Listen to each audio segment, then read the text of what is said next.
of suspended Deputy National Police Commissioner Shadrack Sibiya. It's understood that they plan to arrest him on charges of defeating the ends of justice. Sibiya was suspended from his position last month by his boss Fani Masemola. Sibiya is accused of interfering in KZN political killings investigations. The suspension came a week after Sibiya lost a court bid to be reinstated, arguing that his enforced leave was unlawful. Sibiya's lawyer, Ian Leavitt, says they have not been advised on what specific charges his client is facing. He hasn't been arrested, but we have been told to be at his house where apparently a police contingent is there waiting for our client to be arrested, and I'm on my way there right now. We haven't been advised what the specific charges are. In fact, I've heard more about it on the radio than from the police themselves, which will be something that I'll be raising in time. Our reporter is on the way to Sibiya's home this afternoon, and we will bring you more on this story in our upcoming bulletins. To this now, National Police Commissioner Fani Masemola has told Parliament's ad hoc committee investigating police corruption that migration to South Africa and competition for limited resources have contributed to the rise in crime. He explained that migration influenced by various free movement treaties signed between African countries has also affected these patterns. Masemola made the comments in his opening remarks before the committee on day one of his evidence in Parliament. His appearance follows 2 days of testimony by KZN Police Commissioner Nhlanhla Mkhwanazi. Masemola adds that the country has not been the same since the COVID-19 pandemic, which he says has made South Africa a destination of choice for many. Since COVID-19, the country has never been the same. There is a lot of unemployment, and that also brings the element of crime and new crime, and of course most of the countries, they are looking for where they can look for gold or something to eat. Eastern Cape Police have deployed additional resources to the University of Fort Hare following student protests. Students at the Alice campus have been demanding the resignation of their Vice-Chancellor Sakela Buhlungu. They accuse him of poor management at the institution. The students say they are also not happy with the suspension of the SRC president and the institution's plan to appoint an interim student leader. Yesterday, students set the administration building block and student centre alight. Police spokesperson Sipogazi Mawisa. The South African Police Service has intensified high visibility at the university in Alice during the protest action that took place from Monday, the 6th of October 2025 at about 4 o'clock in the morning. Mawisa adds that they will continue to monitor the situation. The situation at the university remains tense. However, police continue to monitor the situation closely to prevent further incidents. No arrest has been made for malicious damage to property and arson at this stage. And the World Health Organization has hailed the ceasefire deal between Israel and Hamas. The organization says this is a big step towards lasting peace, and the agency is prepared to scale up health assistance in Gaza. U.S. President Donald Trump announced that the two sides had reached an initial agreement, which includes the swapping of hostages and prisoners overnight. Trump says the U.S. will play a role in helping to rebuild war-torn Gaza. Gold is trading at $4,039.08 an ounce. The rand is at 17.15 to the dollar, 22.93 to the pound, 19.92 to the euro, and Brent crude oil is at $66.25 a barrel. Well, at this stage in Randburg, heading towards four ways, there's bumper-to-bumper traffic. N1 northbound between Malibongwe Drive and Winnie Mandela Drive, while in Calvin, traveling towards Midrand, traffic sluggish. N3 northbound from Marlborough Drive to the Butlu Interchange, and in Selby, leaving the Joburg CBD, slow-moving traffic. M2 west between the Crown Interchange and Main Reef Road. It's a partly cloudy afternoon in Gauteng today with scattered afternoon showers expected. Temperatures have peaked at highs of between 28 and 31 degrees.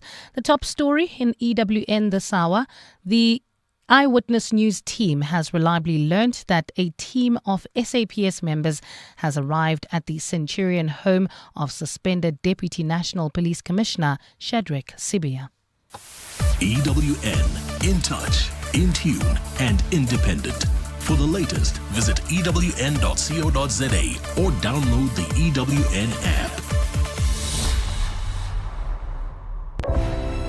You're with Relebogile Mabotja Live, streaming countrywide. on the Prime Media Plus app. DSTV channel 856 92.7 and 106 FM.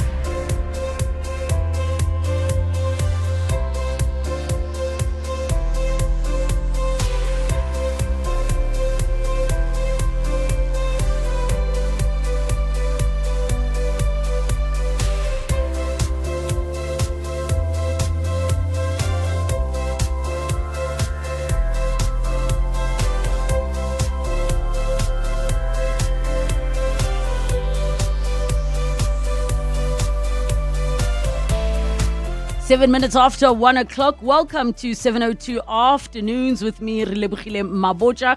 We're going to be having an interesting show today, this Thursday, the 9th of October. We're going to kick off by asking all of you if you were given a 4-day work week, a 4-day work week, which is the day of the week you would choose to not have to go to work. So already we know Saturday and Sunday is there, and don't assume people are going to say Friday. Don't assume. You'll be surprised how people want to structure their lives.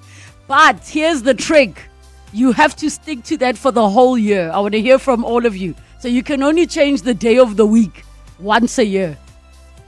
That's the trick. Let me know and tell me why that's the day you've chosen. Belief matters. We're going to be joined by Bishop Bongani Skit, Bishop of the Methodist Church of King Williamstown. And we're going to discuss why a deceased person's clothes are often burnt or given away after a burial, and some of the beliefs around that. And then we jump into our consumer rights feature, Nola Knows with Wendy Nola. Those of you that go to the airport and park, there is a confusion around the level 2 parking. Are you aware that it's $60 an hour? 60 Rand an hour. We'll tell you more about it in that feature. And then, of course, open up the lines for all of your consumer rights issues. So get in touch with us. 011 883 0702. SMS us 31702. Tweet at Relebogile M, at Radio 702, using the hashtag 702 Afternoons, and the WhatsApp line 072 702 1702. 702 Afternoons with Relebogile Mabotja. on 702. Let's walk the talk.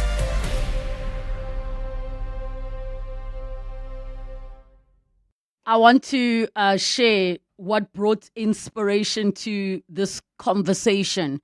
And I mean, we are fully aware that for many, we've had many conversations, and there are certain companies around the world that have already switched into a 4-day work week.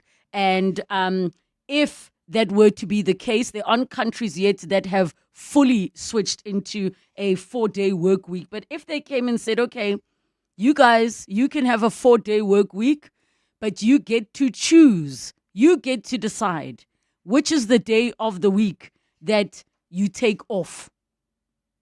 What is the day you would choose and why?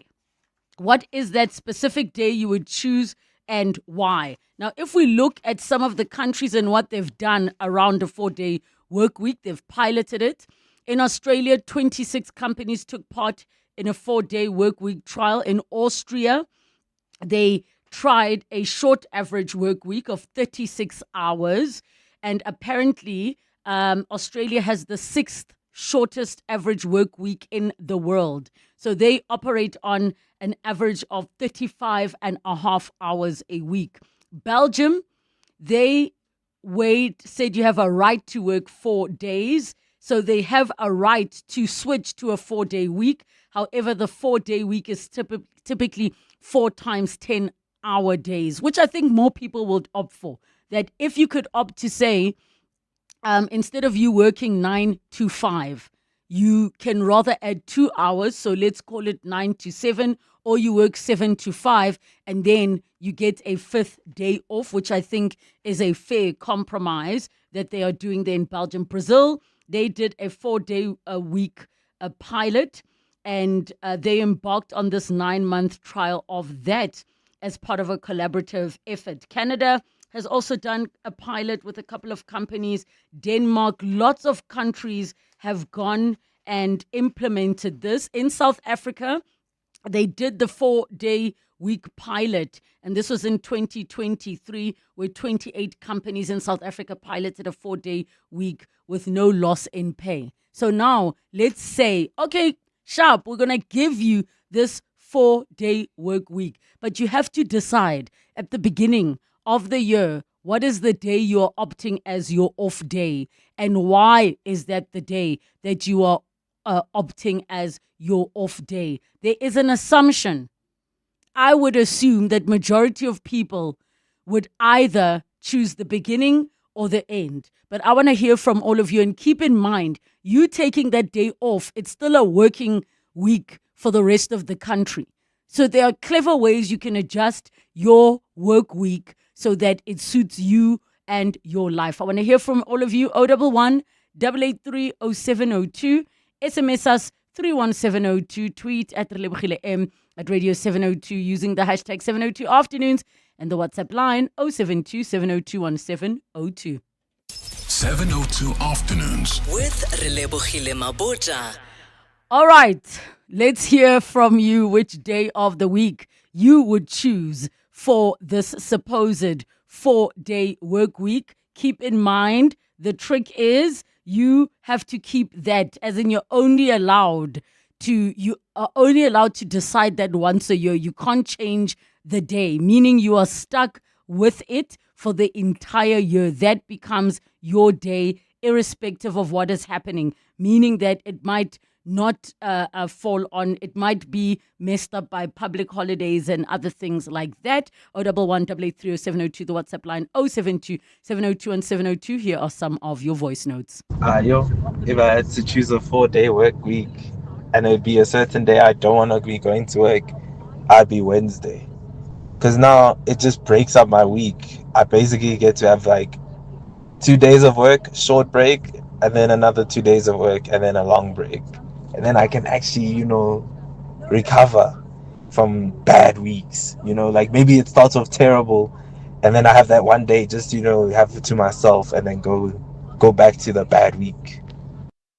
Why do I feel like your version of the taking the Wednesday off, it feels like you've added more weeks to your life? Because now Okaro Nale mini weekend, now instead of 52 weeks in a year, you have 104. Am I the only one who's feeling like taking off on a Wednesday, it's going to feel like a slight weekend and then you're back at work again? So you feel like you have 2 Mondays. I'm not sure about the Wednesday one. I'm not sure, but I'm still undecided.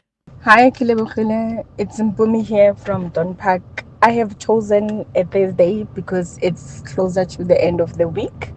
And the following day being a Friday, it's a shorter day. So yeah, you are able to make quite a number of things. I then do my laundry on a Thursday so that I am free on a weekend. So that's the day that I have chosen. Thank you. Labs or CM here. Definitely I'll choose Monday so I can have a long weekend. And I'll be drinking on Sundays, no more having babalas on Monday to work. So Monday will be mine, so I have a long weekend for the whole year. Thank you, bye. Okay, can I tell you what? Let me give you the challenge with Monday. Once you get used to Monday being off, you're going to start drinking on the Monday. It's going to be a part of your weekend. It's no longer going to be a recovery day. So when you come in on Tuesday, it's going to feel like a Monday anyways. I'm not sure. I'm not convinced. Good afternoon, Leo. I think the day of the week that I will choose will be on a Monday. So that when I rest on a Saturday, Sunday, then on a Monday is recovery time. I know I rest well, then my week will be starting on Tuesday, Wednesday, Thursday, Friday. That will be my week. That one will be super. I wish they can make that happen. Thank you, Lebo. Tabiso, yeah. Tabiso, okay, you're also saying Monday. So thank you at Loiwa Tendo. I just wanted to make sure I'm pronouncing that correctly. Otendo Muloiwa on X, who inspired this conversation. And somebody also was saying Wednesday, saying Monday is Monday, then Tuesday is Friday.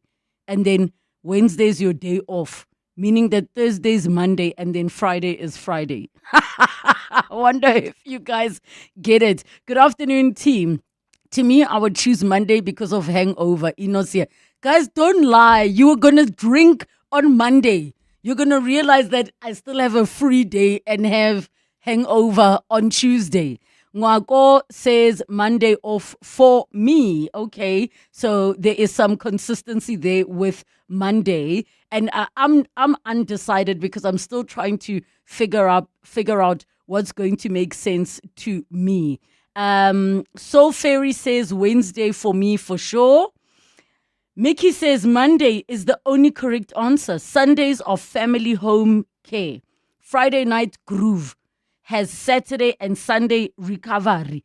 Early week prep and meal preps for self or kids Monday. Planning and catching up for Tuesday meetings, Wednesday to Friday for execution and task completion. Tried and tested model is what they have to say there. Okay, Asafa Abroad, that's the name of the X account, says, I do, and I've taken Mondays. Thought I'd prefer Fridays, but I feel like most colleagues or clients are more chilled on Fridays than they are on Mondays, so I avoid some drama. Now Miss Girl says Monday. Most people would say Friday, but I think it's mentally more depressing to go to work the day after a Sunday. Also, Fridays are generally not as chaotic as a Monday. But now, can somebody just explain to me, all of you that have said you're going to opt for a Monday, the moment people start knowing that you don't work on a Monday, is your Tuesday not going to become chaotic like a Monday?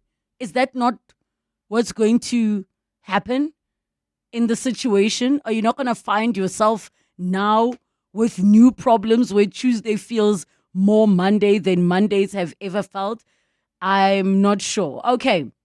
Another person says, I can work until 5 p.m. on a Friday. I don't mind. It's not a biggie, but Monday can va moose. So they would take a Monday off. Togazani says, Wednesday, you work Monday and Tuesday, Wednesday, day off, work Thursday and Friday, then weekend.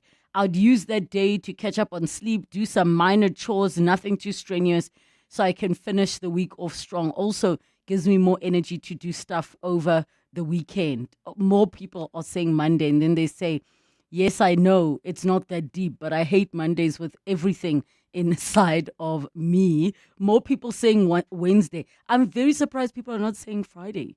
I thought more people would say Friday. Okay, another person says Thursday is the correct answer. Why Thursday? That just, Thursday feels odd to me. And are you not thinking about the fact that 3 days back to back, it feels, rounded. It feels complete. Where you have 3 days back to back, you can even go away. You can take a trip. But if now you have a Wednesday off, how are you maximizing that? Hi, Lebo Tabang here. I'd still keep Saturday as an off day. I mean, that's when everybody goes out. Saturday has vibe yamonat. Oh my gosh. Your Saturday was an off day anyways. Lebogile, I will take Monday to get rid of Barbie. And I'm not seeing that much from... Why is no one saying Tuesday then? Those of you that are saying Thursday, why are you not saying Tuesday? More of your voice notes on 072 702 1702. Good afternoon, 702 listeners. Good afternoon, Relebogile. Hope you are keeping well. Relebogile, the day that I would definitely take a Wednesday. I would definitely take a Wednesday. You need that break, So I would basically break it down to I'm in 2 days, 1 day off. I'm in 2 days and then 2 days off. So I'd definitely go for a Wednesday because I call that a speed hump. I call it a speed hump day. This is Tandy from Springs. No, guys. look at where all the public holidays are, whether it's lots of Mondays or lots of Fridays, and then pick the other day. Hi, Leo. I think the day that I would choose would be Monday. You know, sometimes when you come from church, you are so tired, and you're thinking about Monday. So I think it will be my recovery day from church. I'll have a day to rest and to prepare for the week, because Sunday I can hardly relax. Please help me understand, guys. Those of you that need to recover from church, what are you doing at church that needs recovery? Like, I genuinely need to understand. I need to know. Now, I have one of my son's nannies. Don't ask why he has more than one. It's a long story. But one of my son's nannies, she sometimes has those overnight services. She needs recovery. Like, they worship the whole night. But it's still weird hearing somebody say that I need to recover from church. Letang, what are you doing at church that you need to recover? How deep can this prayer go that it needs recovery? I'm concerned. More of your voice notes. I Relebogile the listeners. I will have to agree with that first voice note where that guy was saying that on a Wednesday. I would have to agree with him of the Wednesday, because if it's a Monday, you are definitely going to, go wild Saturday, Sunday, and then you only recover on Monday. So if it's on a Wednesday, at least you have that leg room to rest, because it's also just one day. You're going to maximize onto it, so you're going to rest, and it's midweek. If you have errands to do, if you need to go to like a department where you spend the whole day there, then you use that Wednesday to do it. Fenze East End. Okay, I'm just still stuck at the part of, can you imagine having 3 days back to back and being able to travel? So I think for me, it's becoming a choice between a Monday and a Friday. And I hear what everybody's saying, Friday's already relaxed. I get it. So I'm now inclined to vote more for a Monday. Can you imagine going on holiday, guys? Like, you've got 3 nights that you can travel somewhere. But I'm still not decided.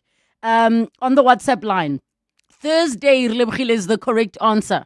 You come in rested and ready to push Monday to Wednesday. Thursday, you rest. Friday is generally a chill day anyway. Just push admin on Friday. And then taking Friday off would be a waste. So the Thursday to Sunday becomes time to wind down. Another person says, this is Bongani Nglovun Mamelodi, who says Wednesdays are best for old people like myself. It's the perfect midday break. A Friday or Monday would just extend the nonsense we do on weekends. We would end up having Blue Tuesdays replacing Blue Mondays. Maybe it's because I'm old, 44. Ow, Bongani, you speaking? Did it sound like we were talking about this person that's speaking was 44? I thought you're going to tell me, Khori, you need to go collect your medication at the clinic or something. The way you're speaking.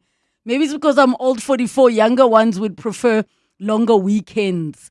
Yeah, you're not old. I know I say I'm old at 40, but you are not old. You are definitely not old. The person saying, please let us know what's happening with the Sandton traffic right now. What I can tell you is that traffic comes after the headlines at 1:30. So make sure you tune in then and you'll be able to hear what's what. More of your voice notes on 072 702 1702. Hi, Relebogile. Personally, I would prefer Monday, not because I'm afraid of my work or whatsoever, but because of these few reasons. Number one, myself on Saturdays, I'm occupied with church things. I'm a catechist. So I teach catechism in the morning and in the afternoon. Then I'm preparing for Sunday. Sunday, I'm also at church. I teach RCIA after Mass. So the weekend does not exist at all. Then if I can rest on a Monday, I think it will be good. Fridays, I'm somebody who likes working late because on Friday, I'm the last person to leave the office and also preparing for my weekend lessons. So I make sure that I'm at work on Fridays. Even if I take leave, normally Friday I don't include in my leave days. I'd rather be back at work on a Tuesday or on a Wednesday. Clement from Johannesburg. Thank you, Clement from Johannesburg, for that one. I'm not sure, but it's seeming like Monday is getting the most votes at the moment. And to you in that voice note, Clement, who said you work in the church, you see, he said wasebetsa. That I can understand, needing rest. That I can totally get. The others, maybe I've just never experienced it, but apparently, it can become like groove at church. As in, it is music, it is worship, it is, for hours and hours and hours. Maybe somebody can help share and explain to me. And then I must actually check. My apologies to all of you that are on Facebook. I seem to have, with all these social media platforms, I seem to have slightly neglected you in the past few days. But please do hit us up on Facebook. The page is 702, where you'll be able to find us.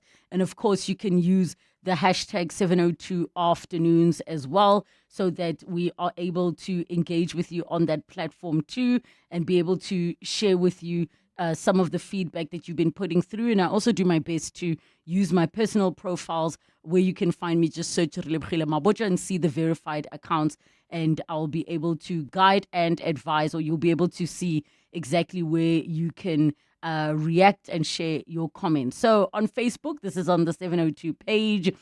Masizi says Monday, then Tuesday, it will feel like a Monday. Ditebogo says definitely Monday. Susan says Monday, because Monday could never feel like Sunday if I tried. Also, Friday is a lovely day heading into the weekend. Mpumi says, I already work a 4-day work week. Luckily, I can alternate which day I take off, depending on my needs, just as long as I make up my 32 hours a week. Please, those of you that are working 4-day work weeks, share with us what industry you're in, that this is possible, and if it required a compromise of adding extra hours to the other days. Nomsa says Wednesday, I feel like I need a day off in between. Joni says, I work 4 days on and 4 days off. So I work different days every week, and it is awesome. Good for you. How does that work? 4 days on, 4 days off. I'm curious as to what profession Joni is in. I think there might be a police official. This is what's being asked in the comments. If they are a police official, I'm not sure. Harrison says, definitely Friday for obvious reasons. It's not obvious. Monday and Friday shouldn't be a very long day. That's coming through from Amukelani. Karabo, if you could choose one day a week that you can take off, as in they say you now have a 4-day work week, but the day you choose must be like that for the whole year. You can only switch the next year. Which day would you choose and why? Wednesday. Why Wednesday? You want a middle? Yes, it's in the middle of the week. I just want that breaking yana so that I can finish off the week on a high note. I'm not feeling Wednesday, because then I feel like when I come back, it's another Monday. You're giving me 2 Mondays. Do you get what I mean? And if you have middle of the week and you're not using your day close to the weekend, you can't maximize like having little getaways. The long weekend. Fair enough. I get where you're coming from, but that's why you have what you call public holidays, where you can just squeeze in those long, because you can't go on like short vacations every weekend, can you? Unless except if you have your Mondays off or your Fridays off. I'm going to come back to you. I'll stick to Wednesday. You're sticking to Wednesday. I'm like, I don't want to feel like it's Monday now double. I feel like I have now extra weeks in the year. No, but you finish off the week on a high note because you are refreshed, you know, and then you're more productive. How did you refresh? Because you know what you're going to do on Wednesday? Sleep. You're going to sleep. You're going to do errands. You're going to be going to Home Affairs, licensing department. You're going to be... And then on a Friday, you're going to also do the same thing. Yeah. It's just after 1:30. Time for your latest Eyewitness News headlines. Good afternoon. Thanks, Relebogile. A very good afternoon. We begin with a story we have been tracking for you this afternoon. A team of SAPS members has arrived at the Centurion home of suspended Deputy National Police Commissioner Shadrack Sibiya. It's understood they plan to arrest him on charges of defeating the ends of justice. Sibiya was suspended from his position last month after being accused of interfering in KZN political killings investigations. Our reporter Oren Singh is outside Sibiya's home this afternoon. We take you live to him now. Oren, can you take us through what is happening? Good afternoon, Umbali. Well, Shadrack Sibiya shortly arrived at the home. He wasn't here for most part of this morning. He had been consulting with his attorney ahead of his appearance before the ad hoc committee in Parliament on Monday. He arrived a short while ago. I'm looking at massive walls with a big gate. Everything's locked up, but we have had a chance to look into the house when the gate opens, Umbali, and we can safely say, due to insiders providing us with information, there's at least 50 members from the National Intervention Unit, the Special Task Force, as well as Crime Intelligence, who are inside the home. They have been here for some time. Sibiya was not present at the home, but his two kids aged 8 and 10, as well as his grandmother, who's 70 years old, were here, bearing in mind that these are heavily armed officials from the NIU and Special Task Force. Also interesting to note that most of the vehicles that these police officials arrived in Bali are registered to KwaZulu-Natal. And this is in reference to the Political Killings Task Team being a team that is based down there. For Eyewitness News, I'm Oren Singh in Centurion. We will continue to bring you more on that story in our upcoming bulletins. Another developing story we're tracking for you, the Special Investigating Unit is raiding the luxury Sandton home of businessman Hangwani Maumela this afternoon. The operation forms part of an 820 million rand asset recovery operation tied to looting at the Tembisa Hospital. Those are the headlines. This EWN and more at 2 or as it happens. EWN Traffic. This EWN Traffic is brought to you by Bridgestone Tires, prepared to perform whatever the terrain. Well, if you're heading towards Bedford View, there's an accident scene in Edenville, R24 westbound. This is near the N12 merge, causing about a 20-minute delay all the way from Barbara Road. In Sandton, that's on Rivonia Road, expect about a 20-minute delay. Approaching Greyston Drive, also heading into Sandton, there's bumper-to-bumper traffic on the M1 South. This is between the R55 Woodmead Drive and Marlborough Drive.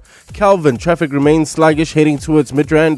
This is N3 northbound between Marlborough Drive and the Batu interchange. And finally in Selby, that's leaving the Joburg CBD, slow-moving traffic M2 West between the Crown Interchange and Main Reef Road. If you come across any other traffic issues, please WhatsApp us on 072-702-1702. There's more EWN on air, online, and on the EWN app. Weekdays on the highway, weekends on the trail, in rain, on tar, or halfway up a gravel pass. With the new Bridgestone Jeweler All-Terrain AT002, you don't have to choose. Bridgestone, prepared to perform whatever the terrain.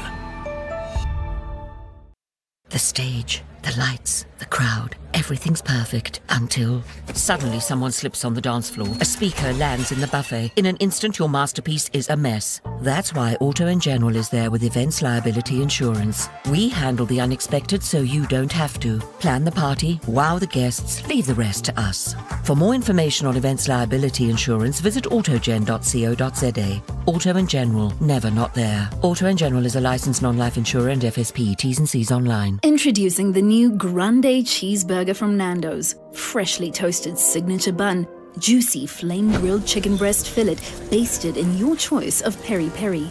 Nando's mayo, crisp lettuce, tomato, red onion, the red one, not the normal one, gherkins, creamy cheddar cheese, and finished with that legendary peri-naise. A burger so big it literally took us almost 30 seconds to describe it, which is why you'll need both hands for it. Medical care, like music, needs continuity, a steady rhythm and pattern. Patients attended to on time, medication taken as prescribed. Cut the rhythm, and it falls apart.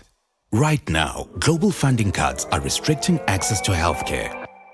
With your support, Doctors Without Borders can continue to provide medical care to communities worldwide. Because medicine, like music, only works when uninterrupted.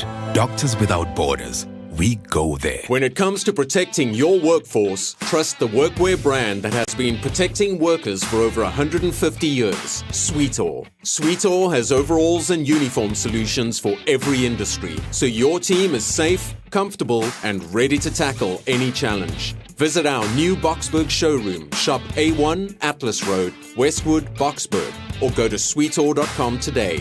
Sweetall, we never let you down. Superior protective workwear since 1871. The motor racing event Cape Town has been waiting for is finally here. Get ready for the Speed Classic Cape Town. Over 140 historic cars, race cars and supercars will compete in a full throttle showcase of motion, sound and style. Experience the ultimate speed test as the legends of yesterday meet the icons of tomorrow. The Speed Classic Cape Town takes place on Philip Khosana Drive on October 25th and 26th. Get your tickets at Web Tickets today. As South Africa assumes the G20 presidency in 2025, 702 and Standard Bank Group bring you exclusive conversations with the voices shaping Africa's economic future. The G20 has really, I think, provided us with a number of platforms to be able to engage across a wide range of stakeholders. And I think one of the areas that this is very helpful in is around being able to engage in advocacy for an enabling environment. If we look at the task force that the infrastructure and finance task force that the group has been involved in, it's really thinking about how we can unlock capital for sustainable infrastructure development and inclusive growth. And so we have really used this as an opportunity to bring the stakeholders together. Brought to you by Standard Bank Group on 702. Standard Bank is an authorized FSP and registered credit provider. Your voice. Your life. Your afternoon radio. On 702 Afternoons. With Relebogile Mabotja. 22 minutes to 2 o'clock, and we've been chatting about the day of the week that you would opt to take off if you were granted a 4-day work week. But the trick is you would have to stick to that day for the whole year, the entire year. And Tendo Muloiwa. Okay, Tendo Muloiwa. That is the name that you can find on X that inspired the conversation around the 4-day work week and picking a day off. 011-883-0702, the WhatsApp line 072-702-1702. There's one that says, Lebo, for me, I really don't know what is an official off day. I sometimes take an illegal off day by myself, Sunday to Sunday. Worst part is Sunday is a free day. Anonymous, do you need to blink twice for help? Why does it sound like you're in a situation where, what's an illegal off day? I'm confused. Or are you referring to parenting duties? Like I'm really, really not 100% clear here. And the other one says, I'm blessed to work as many days a week as long as I do my required hours. I can't tell you what profession I'm in because I have signed a non-disclosure agreement, but I promise it's all legal and I'm not a spy, in case you were guessing. I was not guessing a spy. I was not guessing a spy, but I was guessing maybe you're in like data or something along those lines. That's what I was guessing. So another person says, definitely Mondays for me would be the choice. My daughter has weekend sports almost every weekend, so that would be my rest day. You see, there's a case here. A serious case of needing the kids that are at sport every single weekend. That is an intense one that a person has to deal with. I will take a Monday. My weekend is very busy. All my personal admin, I do it on weekends. I hike. I clean and make sure that my life is in order for the next week. Mulalo in Midrand. Thank you so much for that. And your closing of voice note. Good afternoon. If it was up to me, I would choose my birthday. But in my current working environment, I would go for the Friday, as I only work from 7 till 1 p.m. So it will give me a nice long weekend to relax and be fresh for the coming work week. Thank you. Relebogile, it will definitely be a Monday because I would have a 3-day weekend, basically. So I would come back very strong, and I would have a shorter week. So if it's any other day of the week, now you have to wake up again the following day. Have you ever seen when a holiday is just midweek, like the last one we had? I woke up and I thought it's a Saturday, and then I had to go back to work. I was like, it just throws you off, Hi, Relebogile. I definitely choose Wednesdays because you go to work on Monday, Tuesday, okay, break on Wednesday, and then Thursday, Friday. And also on Wednesday, I'd be doing laundry and go fill my nails, go do your hair, and yeah, uthola break. You get to wake up a little later. But also, you start off kind of prepping for Wednesday, for Thursday. So hakia Thursday, I'm already fresher, I'm ready to tackle things. Because honestly, work never just gets out of your mind. So you will somehow pull that laptop on a Wednesday at night and be like, okay, let's just check what happened. Or during the day, be like, let's just check what's happening, preparing for the next day. So Wednesday is the best. Monday, Tuesday, break. Thursday, Friday. Good. Hi, Relebogile. I initially thought of Mondays, mainly because I serve a church on Sunday, so I do need a Monday just to rest and take a break. However, I then thought that some holidays fall on weekends, especially if the holiday on a Sunday, right? You find that Monday is off. Therefore, Friday will do for me so that I can get 3 days a week now and then. Hamba wena. Thank you so much for all of your messages and voice notes. The last one says, hi, I do shifts as in nursing. So I do 4 days, Monday and Tuesday, off Wednesday. I like it. But every second Saturday and Sunday off. Also good. But 12-hour shifts. That's from Karen. Yeah. I know in some hospitals they also do 7 days on, 7 days off, 7 days on, 7 days off. I don't know how you adjust and find any kind of stability in those schedules, but I guess it's the passion for the work. So having heard all your thoughts, I think I'm going to settle on Mondays. That's my decision. Monday. 702. Belief matters. Exploring culture, traditions, religion, and the beliefs that shape our world.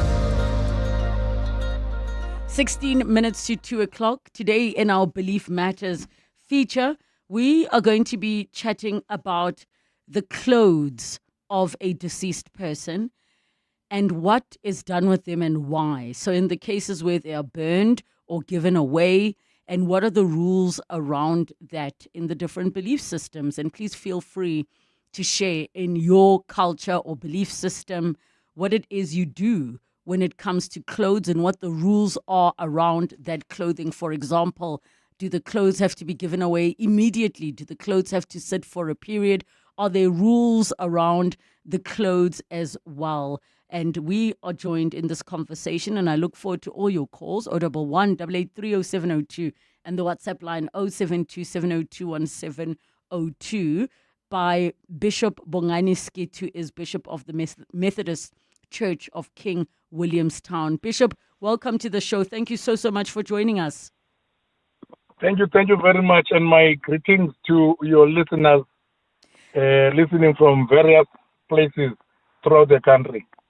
Bishop, good day. Thank you so much. Bishop, Kohai, I would be told, for example, when my grandmother passed, I have tuku ya hai, I have her gown, and it because I've never been in a situation where I'm part of the main elders groups that is saying what needs to go out when. I would only be hearing from my mother and my aunts, and then I would be told you are taking this. But one of the things I was told, for example, is you cannot fix if the items get damaged, you can't fix them. You need to wear them until they are finished.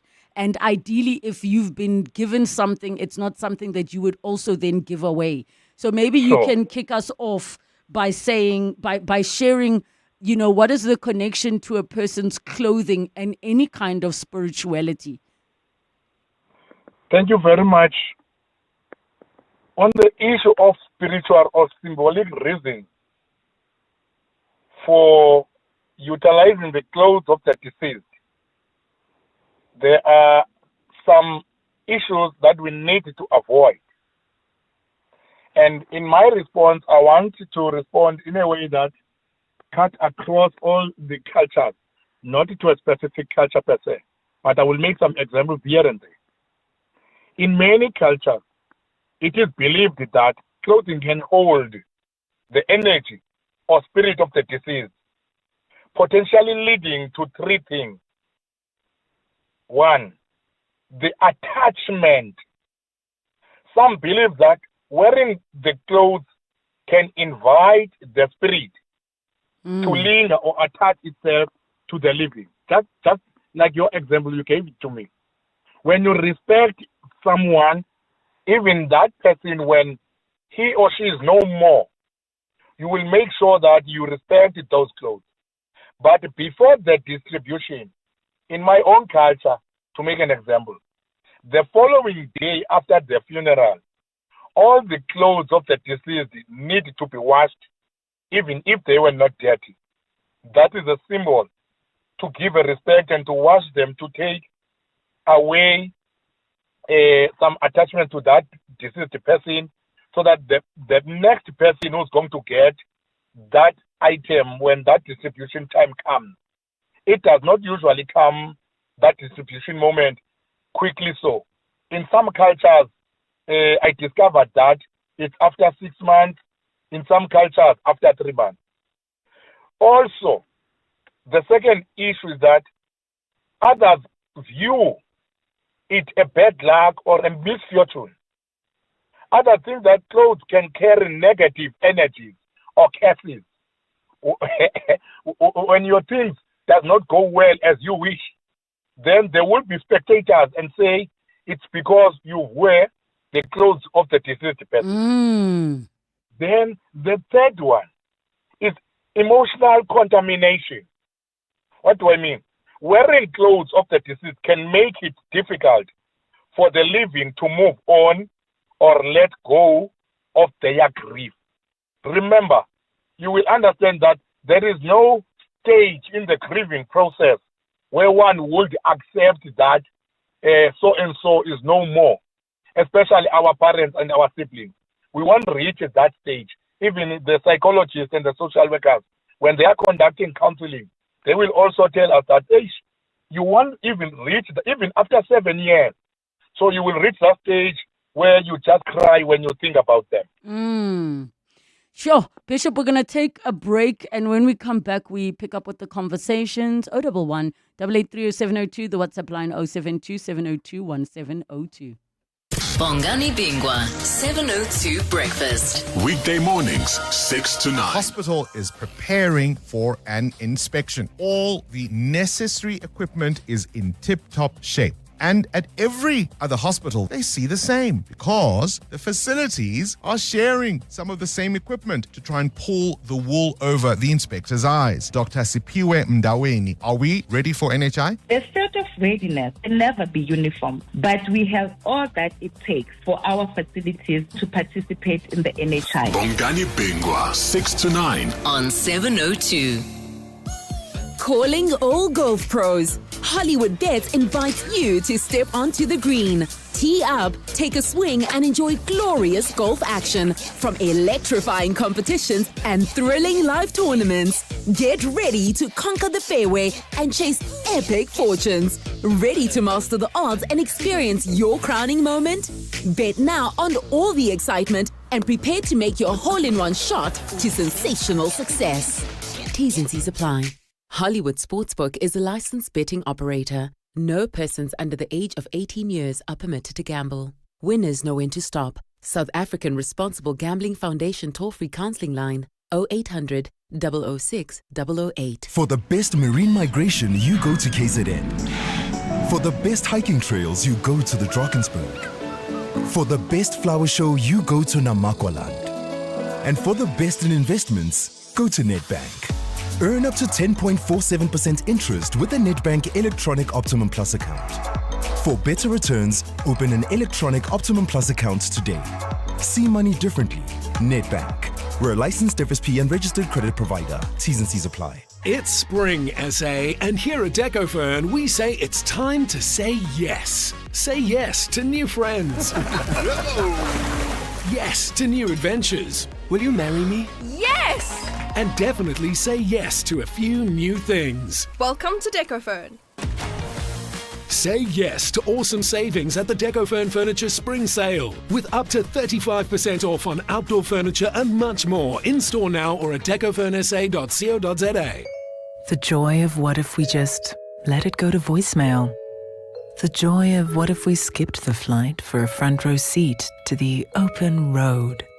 The joy of what if the wrong turn took us the right way.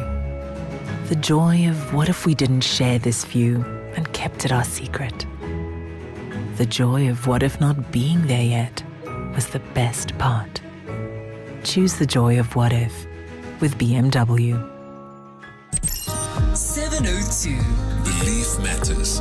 Exploring culture, traditions, religion, and the beliefs that shape our world.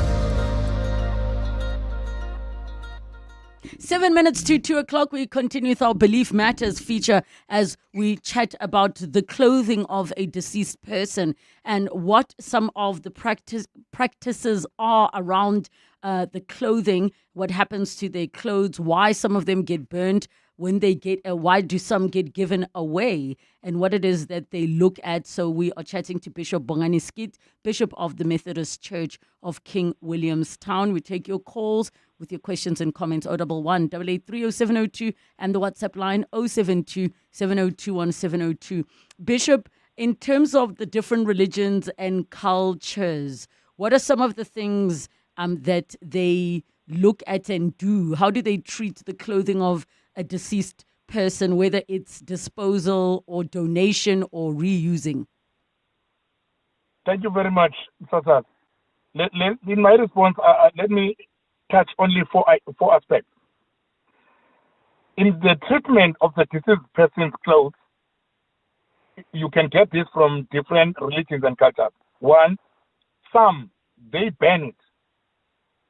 Others, they bury some of the clothing items with the remains. So to prevent... Oh, inside the coffin.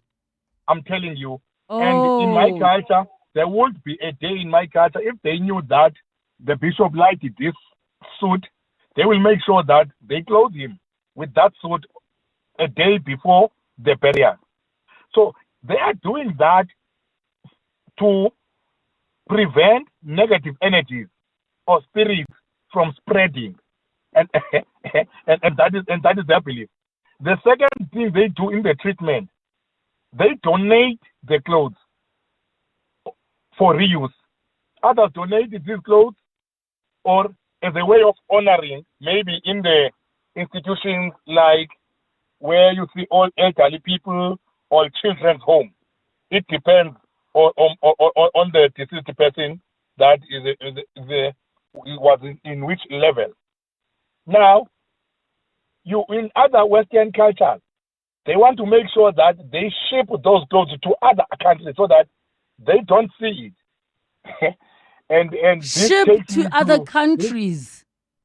I'm telling you, sure. This makes me, in my town, we have, I won't mention names, we have shops where you see the quality, good second-hand clothes. And when I was asking this question, where does these clothes come from? Then they said, no man, they're coming from overseas. maybe someone wear it for a day or two and didn't like it and decided to resell the product. Now, when I was doing this research and checking this, so at times maybe you are wearing those clothes, but it has got nothing to do with us. The ritualistic disposal. This is what we have mentioned earlier about your grandmom. Certain cultures have specific rituals for disposing of clothes, such as washing or perfuming them before their burial. So, in other cultures, they will take the clothes in the next few weeks because they want to get rid of everything that is around the deceased. So that in doing that, they think they want to erase from their mind and to think about the deceased person.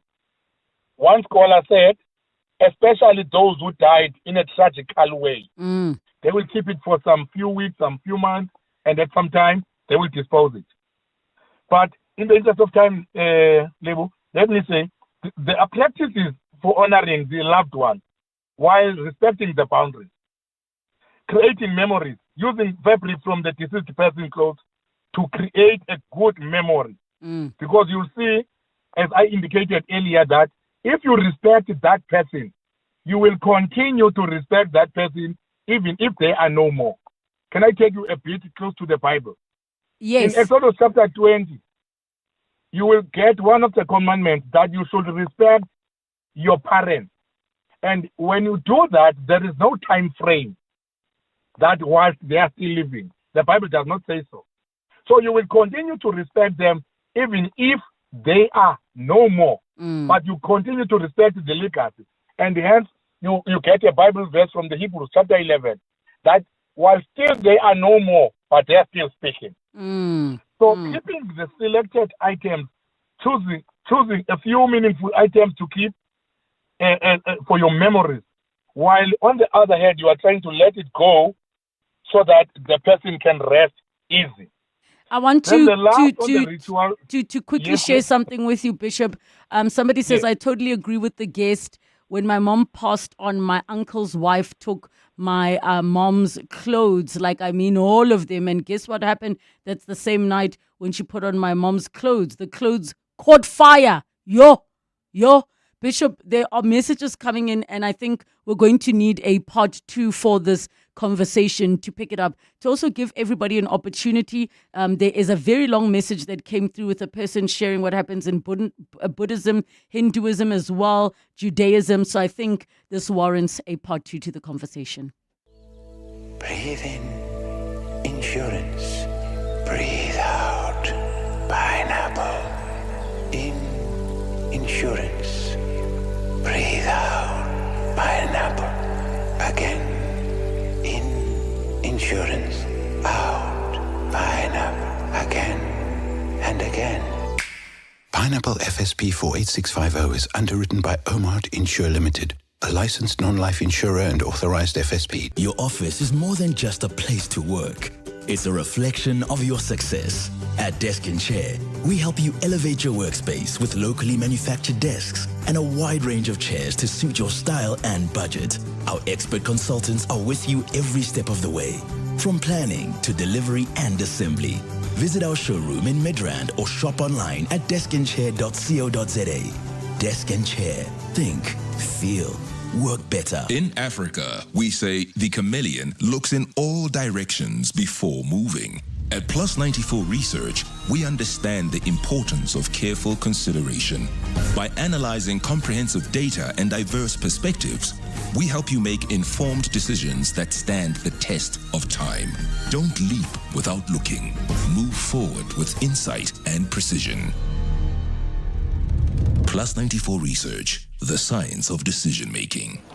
Running a business is tough. You need tools that just work. That's why more South African businesses are switching to Mac. At iStore, we make it easy with 4,000 rands in added value when you switch. That's 3 years extended warranty and remote tech support, leaving you to focus on everything else. Switch to Mac with iStore, your expert partner. T's and C's apply. Mac at iStore. Run smooth as business should. This is EWN. Good afternoon, I'm Bali Dlamini. Let's begin in Centurion, where members of the National Intervention Unit, Special Task Force and Crime Intelligence are currently inside the home of suspended Deputy National Police Commissioner Shadrack Sibia. Sibia arrived a short while ago with his attorney in tow. He was consulting with his attorney ahead of his appearance before Parliament's ad hoc committee next week when he got the call to come home. It's understood that the police officers are at his home to effect Sibia's arrest or confiscate electronic items. Sibia was suspended from his position last month by his boss, Fani Masebula.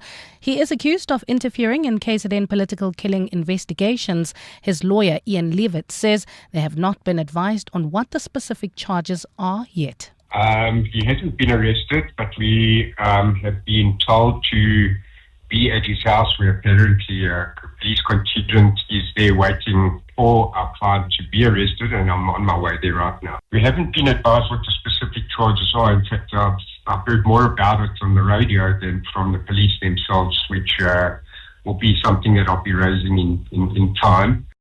We take you now to another story we are tracking for you this afternoon. The Special Investigating Unit is conducting a raid at the luxury Sandton home of a well-known businessman. The operation forms part of an 820 million rand asset recovery operation tied to mass looting at the Tembisa Hospital. The SIU recently secured an order to freeze assets after being linked to a 2 billion rand looting network at that hospital. The investigation follows slain whistleblower Babita Diokaran's 2021 disclosure of irregular tenders at that hospital. We take you live now to our reporter Alpha Ramoshwana, who is there. Alpha, can you take us through what is happening this afternoon? Well, Mbali, it's certainly a tough day for this businessman whose name we can't disclose as yet, as law enforcement officials swarm his luxurious 3-story mansion in Sandton.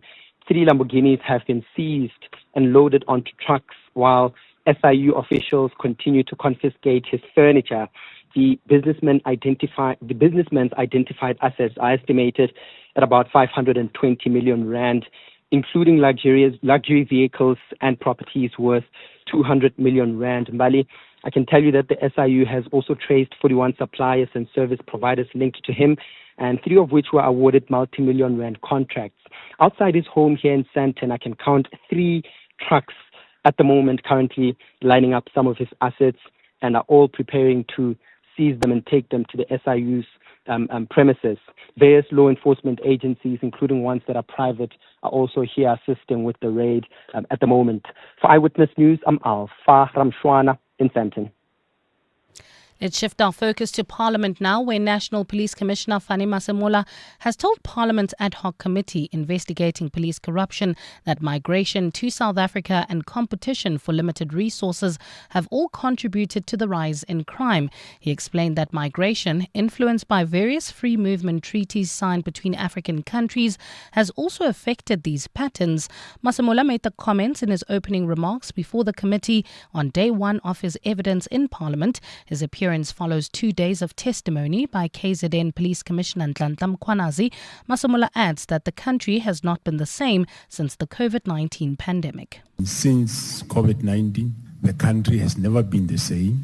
There is a lot of unemployment, and that also brings the element of crime and new crime. And of course, most of the countries, they are looking for where they can look for gold or something to eat. And we shift our focus to this now. The family of late South African ambassador to France, Nathi Mthethwa, has confirmed that his body will leave Paris for South Africa this evening.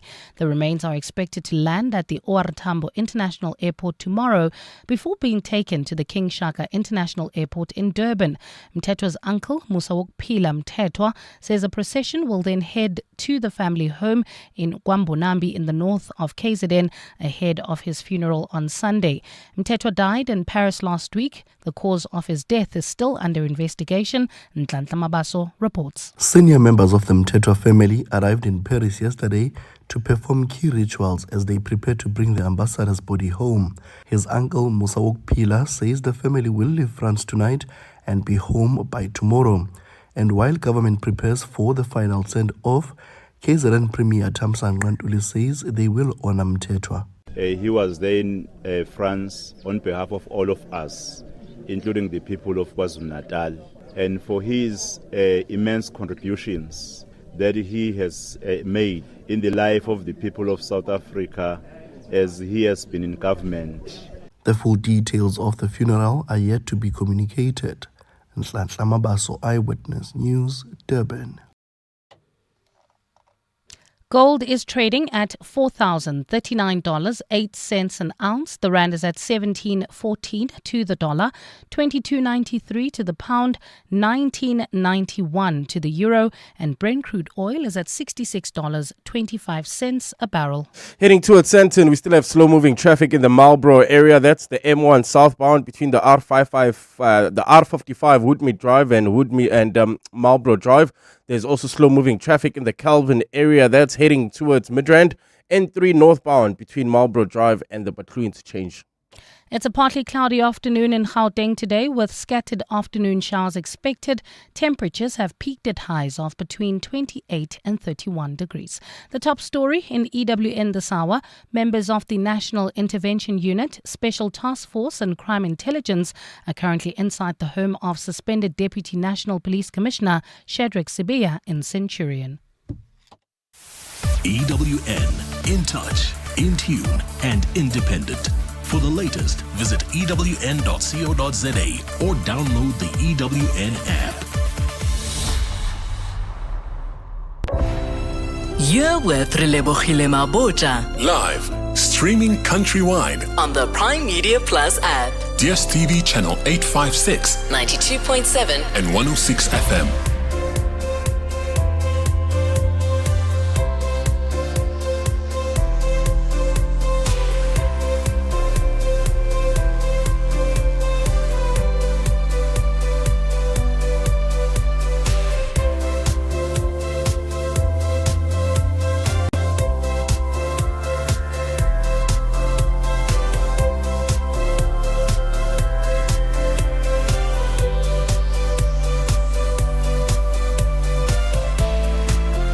Minutes after 2 o'clock, the second and final hour of 7:02 afternoons with me, Relebogile Mabotja. As we do on a Thursday, we jump into Nola Knows, our consumer rights feature with Wendy Nola, and we will chat one or two issues and then we open up the lines. Today we have a bit more time, so please get your issues in immediately. Get them in early so that we can give you the time and attention. We usually have to rush through some of your calls and your queries, and make sure you keep as many details as possible, but also don't mention the company's names so that we don't have to offer them right of reply unless the situation warrants it. 011 883 0702, SMS us 31702, tweet at Relebogile M at Radio 702 using the hashtag 702 afternoons, and the WhatsApp line 072 702 1702. 702. Nola Knows.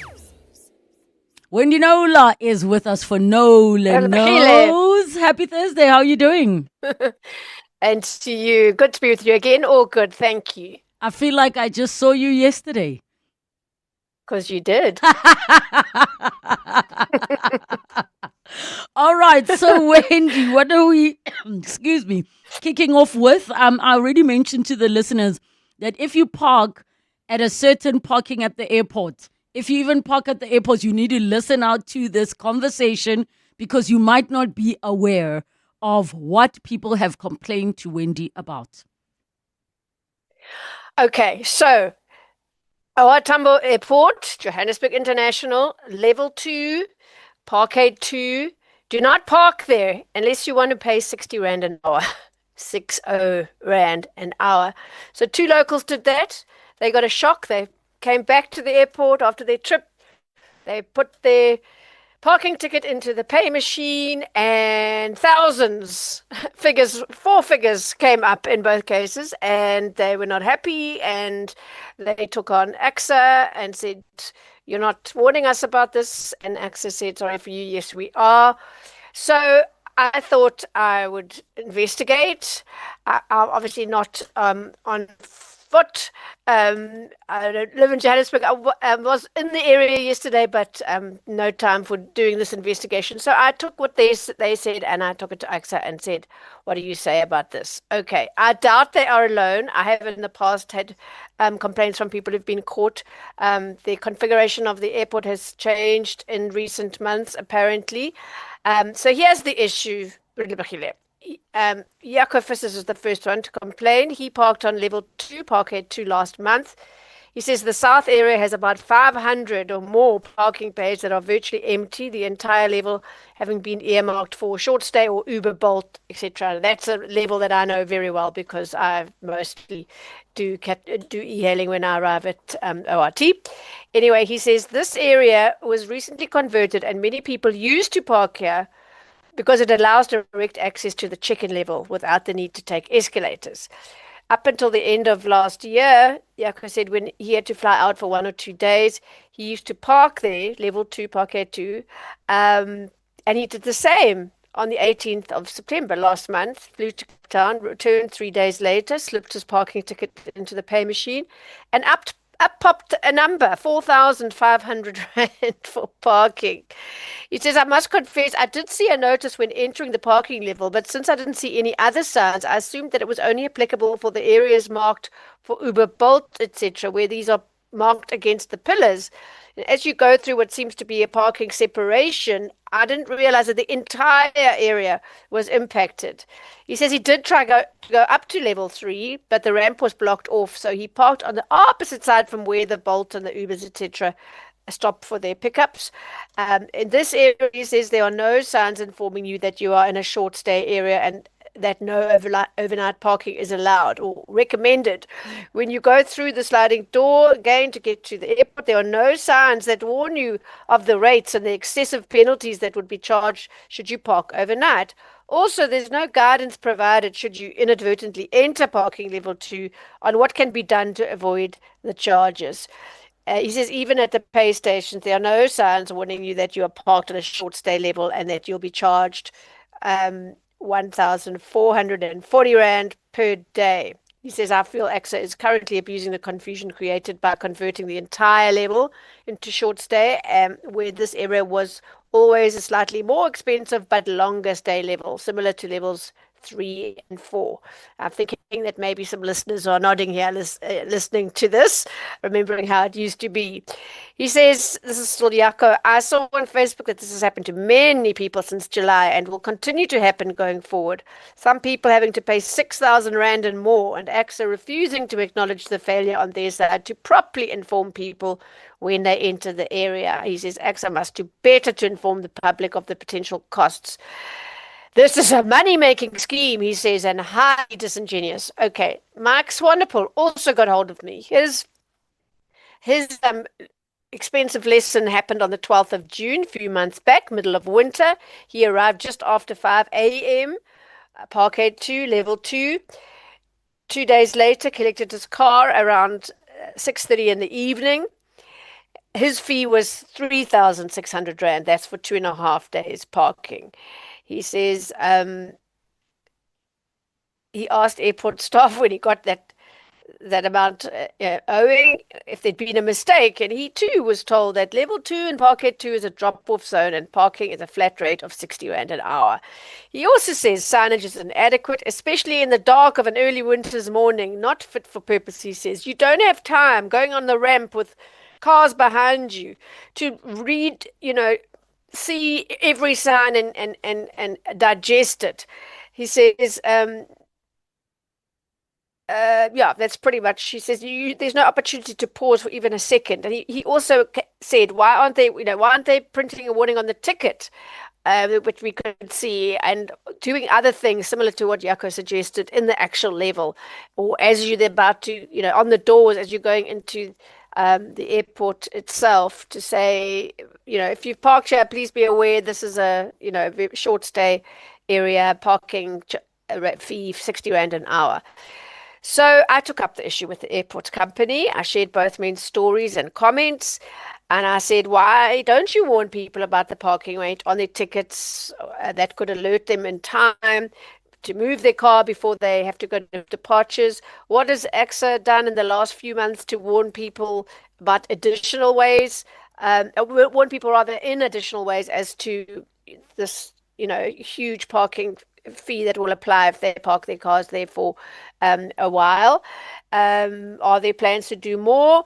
And I did say the cynical view, of course, is that AXA has absolutely no incentive to do anything to make such warnings hard or harder to miss, as it would be doing itself out of a very lucrative revenue stream. So the response came: the Parkhead 2 Level 2, containing about 500 bays, is designated for short stay pickup and drop-off to support efficient passenger flow and accessibility to the terminal. This allocation prioritizes convenience and safety for passengers, including the rideshare services. They say the signage, there's visible signage at all entry points, their tariff boards, and the entry boom has an audible message advising motorists of these charges. At least one of the men came back to me and said that's not true. It could be the case that we tend to listen to stuff in our cars and maybe you just don't hear a recorded message that's coming from outside the car. There's additional signage on foot and at ticket dispensers. The men dispute that, along with help buttons at all entrances. What are you going to press help for if you don't know what you need help for, right? Well, you didn't even know you needed help to begin with. Exactly. You need the help button afterwards and then you get told sorry for you. Anyway, we recognize, says AXA, that motorists may occasionally miss signage while navigating the area. In such instances, alternative parking options are available and staff are on hand to assist with clarification. I don't think that applies in either case. They didn't know what they were in for with the parking, that both these men and Can I ask a question? Many others. Sure. Wendy, can you tell me, how do you identify AXA staff? Because to say staff are on hand, I think is disingenuous. That's a very good question. That's very disingenuous. Yeah. I've never walked around with this clear understanding of who are AXA staff. I see guys with reflective jackets that maybe help carry your bags, but where and how would you know what AXA staff looks like? Exactly. And I mean, if they really wanted to avoid people having this parking fee shock, you could have a few attendants around. And as someone parks, walks away with a big suitcase, right? It's obvious they're not there to pick up or drop off, and they're not an e-hailer, to say, please be aware, whatever. I mean, if you really had that intention in mind, you could make a plan. If there are these AXA people waiting around to help, that would be a good way for them to help, right? As they said, AXA continuously monitors signage effectiveness and user experience.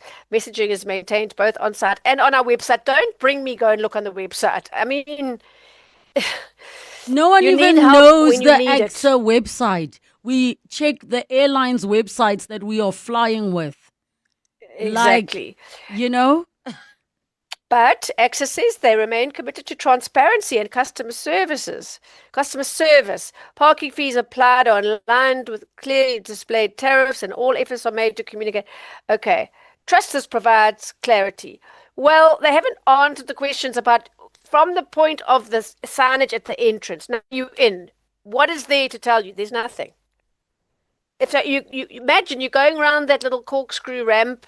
I've done this many times in many local airports, and it's rush hour, and everyone's rush to get their flight, and you can't stop and read and try and they need to take that into account and do more. So Wendy, can we just pause there, because we desperately need to take a break. It's a busy hour. We're going to pick it up right there. It's 19 minutes after 2.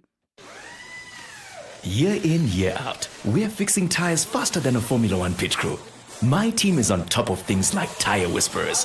If an unforeseen accident were to happen in my workshop, at least I've got My Way business insurance to keep the wheels turning. Visit myway.co.za or dial 0860 64 64 64 and get a quote today. My Way is a licensed non-life insurer and FSP. T's, C's and standard rates apply. My Way. Live your way.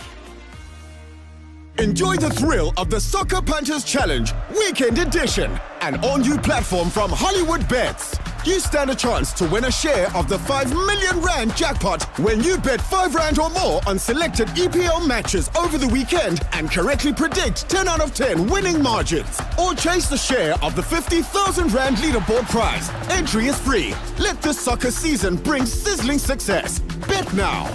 T's and C's apply. Hollywood Sportsbook is licensed by the Western Cape Gambling and Racing Board. No persons under the age of 18 years are permitted to gamble. Winners know when to stop. South African Responsible Gambling Foundation toll-free counseling line 0800 006 008 or WhatsApp help to 076 675 0710. You might not always notice us, but your safety is our priority. From the moment you step out of your home, drop your child at school or arrive at work, when you trust someone to cut a new set of keys or attend a packed stadium event. From VIP protection to safeguarding goods and property, your security matters to us. Choose wisely. Choose right. Only use CIRA accredited security service providers. CIRA, safer homes, safer businesses, safer communities. 702. Nola knows. 21 minutes after 2 o'clock, we continue with our consumer rights feature. Nola knows, together with Wendy Nola.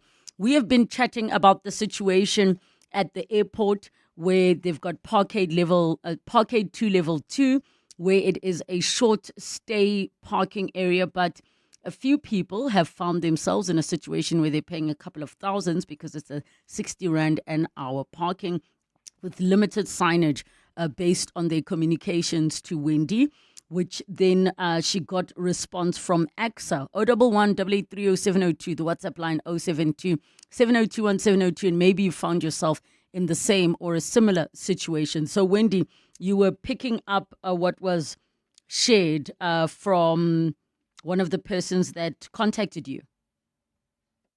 Says, as I shared with him, AXA's response that I just shared with our listeners, and he said, that's not entirely true.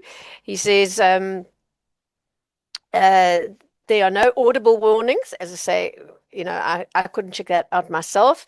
He says there are no indications when collecting the ticket. The boards indicate parking not recommended without cost implications. What does that even mean? He says it does not free them of the responsibility to offer alternatives or message indicating what those are. For example, access to other levels are blocked off. Oh, I did ask AXA about that because they both said once you're in that level, you can't then move out. If you realize or whatever, the access to levels 3 and 4 is blocked off. And AXA said tickets are specific to the parking facility selected. For operational and security reasons, access to levels 1 and 3 is restricted, ensuring compliance with designated parking categories and accurate fee collection. So, yeah, Yako says, let me just get to that point because it's a very long response. He says, okay, noted, but I do not buy that, he says. What would be the difference to provide similar access options on the ramp to level 3 where there can be barriers with spikes, only one of the entries?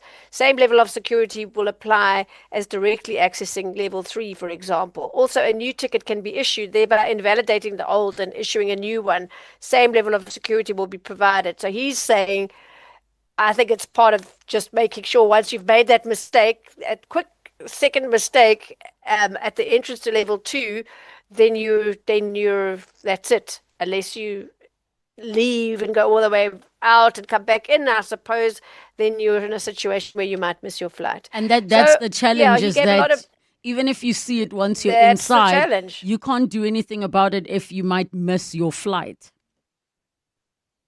Yeah, he says the other question is, if it's a safety or security issue, would the level of signage be acceptable to meet legal muster? He says, I don't think so. I'm in the heavy equipment industry and I can guarantee you this will not be legal or meet legal standards. And that is the standard against which this should be assessed. We can only assume that they don't have any incentive to improve this when they earn 1,440 Rand per car that's made a mistake per day that way. So I just thought, this is a little PSA, public service announcement. It might help someone who's planning to go to the airport tomorrow and hadn't been for a few months and didn't realize that this was the situation, and it might spare them, a parking fee of 3,000, 4,000, 5,000 Rand, however long they're going to be away. Because that is a really, really tough parking bill, for want of a better word, to come back to when you're not expecting it. And as we see here, there's no mercy. There's sorry, the sign's there at the entrance. Please pay. Thank you. End of story. So yeah, it would be lovely to hear from listeners who've experienced that or almost experienced it or had some kind of experience relating to it. But generally, it's just a warning if you are going to be parking at the airport and for a day or two or three, do not make the mistake of entering Parkgate 2 level 2. It's going to cost you. So let me read some of the WhatsApp messages. One says, well, how much is a lost ticket? Is it not easier to do that? I'd be curious. Do we know I'm how sure much they thought of that. It didn't work. I didn't think to ask that, but I'm sure they've thought of that. Yeah, they must have. And also, I mean, they would be able to find out where you parked your car, I guess. Okay, if they yeah. wanted to. So Okay, yeah. another one says, is that the parking ticket mafia like the water tanker mafia? Gotta love Joburg. Parking ticket mafia. Look, the one place you will pay 4 figures plus for parking is the airport. Another person says, Relebogile, Wendy has provided a platform for the airport's company to totally absolve themselves of that parking problem. According to them, there's absolutely no problem at all with the signs and messaging on this point. Well, the way that Wendy operates, she offers them a right of reply on air. Sometimes people will opt to send a written response, and then it means that we, as in myself and Wendy, and then all of you are not able to directly question the person because they're not on air. So it's not so much that they have been absolved. You as listeners now get to decide. They don't get to speak for themselves because they opted not to. Am I correct, Wendy? I didn't actually offer them. They don't normally want to come on air and discuss. Yeah. I think it's perfectly acceptable to pose them a question in writing and get a response in writing. But I'm not quite sure what the listener's getting at there. Our role is to explain the issue, air the complaint, and then air the right of reply. And then we all as individuals get to, walk away with our own opinion of what went down, whether it's good, bad, or indifferent. And also the main purpose is to educate and warn.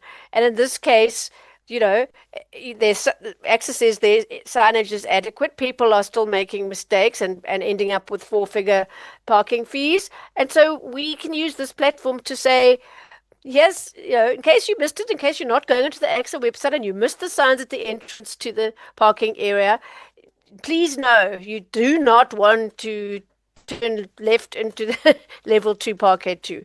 That's it. Yeah. All right. Thank you so much. Another one says, I agree with the conversation regarding AXA. One needs a blueprint to be able to find correct parking at OR Tambo. They're doing it on purpose and somebody's quietly making a load of money. That's Frank in the West Dean.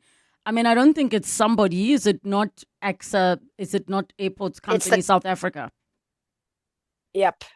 I would imagine so. Yeah, we're not talking about a individual. Yeah, it would be AXA. It would be. Well, AXA. they're certainly taking responsibility. Yeah, they're answering in the name of AXA Media Desk. So yeah, there's a voice note that has come through on 0727021702 around this. And it is addressing this AXA situation. Here it is. Hi, Wendy. This is Kathy from Fourways. I'd just like to say that I think it is very well marked. There's a huge sign as you come up the ramp indicating that it's short stay parking only and that overnight fees will be steep. I can't remember exact wording of the signage, but I think it's very visible. So, Wendy, to the person who says it's visible, here's the question is, once you get to the part where you see the sign, can you make a U-turn? Well, I guess the point of seeing the sign, if you do, oh, I see. No. Well, one of the complainants said it was, and he actually went back and took photographs to say you could only fully see it once you sort of committed to entering that area. Kathy is contradicting that. I don't know if we can't, say for sure sitting here, outside of the location itself. But clearly, that's good to hear, Kathy. It's lovely for balance. I got 2 complaints in very short, very quick succession, and I thought it was worth exploring. If for nothing else than to help those and warn those who might, like the other 2, have missed the signage. She wrote a new message. She wrote a new message to say, yes, you can continue up the ramp where the signage is. Thank you so much, Kathy, for that. We do need to go to the news. When we come back, we'll pick up more of your messages. And of course, the lines are open for all your other consumer-related issues. It's just after 2:30, time for your latest Eyewitness News headlines. Good afternoon. Thanks, Relebogile. A very good afternoon. Members of the National Intervention Unit, Special Task Force and Crime Intelligence are currently inside the home of suspended Deputy National Police Commissioner Shadrack Sibiya. That's in Centurion. Sibiya arrived a short while ago with his attorney in tow. He was consulting with his attorney this morning ahead of his appearance before Parliament's ad hoc committee next week when he got the call to come home. The Special Investigating Unit is conducting a raid at the luxury Sandton home of businessman Hangwani Maumela. The operation forms part of an 820 million rand asset recovery operation tied to mass looting at the Tembisa Hospital. The SIU recently secured an order to freeze Maumela's assets after being linked to a 2 billion rand looting network at that hospital. And anti-crime organizations will be meeting Acting Police Minister Feroz Kachalia today to discuss the police's plan to deal with gangsterism in Cape Town. Kachalia presented the plan to the Select Committee on Security and Justice in Parliament yesterday. Those are the headlines. This EWN and more at 3 or as it happens. EWN Traffic. Well, at this stage in the Marlborough-Kelvin area heading towards Alex, there's bumper-to-bumper traffic. This is on the N3 southbound between the Between Change and London Road. Also in this Midrand area heading towards Centurion, slow-moving traffic. N1 northbound between Allendale Road and New Road. You can expect about a 30-minute delay through there. There's also slow-moving traffic. That's in Edenville, traveling towards Bedfordview. R24 westbound approaching the Gululis interchange, and look out for those faulty traffic lights in Rand Park Ridge at Baysnodia and the N1. If you come across any other traffic issues, please WhatsApp us on 072-702-1702. There's more EWN on air, online, and on the EWN app. 702. Serving the 702 family in 702 land, including those of you in Attridgeville. Attridgeville was established in 1939 and named after philanthropist Myrtle Attridge. The Mendy War Memorial in the township commemorates the over 600 black South African soldiers who drowned when the troop carrier SS Mandy sank in the English Channel during the First World War. Former Deputy Chief Justice Dikang Moseneke grew up in Attridgeville, as did middle distance runner Sydney Marie. 702. Let's walk the talk across 702 land, including Attridgeville. Oh, dreamers. They love to watch the dice roll, chasing that rush, that one big win. But then there's a different kind of player. Those who rely on strategy and not chance, who know that winning is earned. Those people play with SportPesa. SportPesa. Make it count. SportPesa is licensed by the Western Cape Gambling and Racing Board. No person under the age of 18 permitted to gamble. National Responsible Gambling Program toll-free counseling line 0800 006 008 or WhatsApp help to 076 650 710. Winners know when to stop. Be in the right place at the right time with Betway's jackpot slots. Stand to win your share of millions of rands in cash every week. Bet on selected slots every Thursday and Friday night between 7 and 10 p.m. and you could be our next big winner. The more you play, the more chances to win. Get way more only at Betway. Terms and conditions apply. Betway is licensed by the Mpumalanga Economic Regulator. No persons under the age of 18 are permitted to gamble. NRGP counseling line 0800 006 008. All events are fixed odds betting games. At the heart of global conversations shaping our future, Africa's voice is more important than ever. As proud lead sponsor of the B20, the Standard Bank Group is honored to showcase the continent's growth, partnerships, and potential on the world stage. Because driving Africa's growth isn't just our ambition, it's our purpose. Tune in every Monday from 3 p.m. for the Standard Bank B20 in brief for key insights and updates around the B20.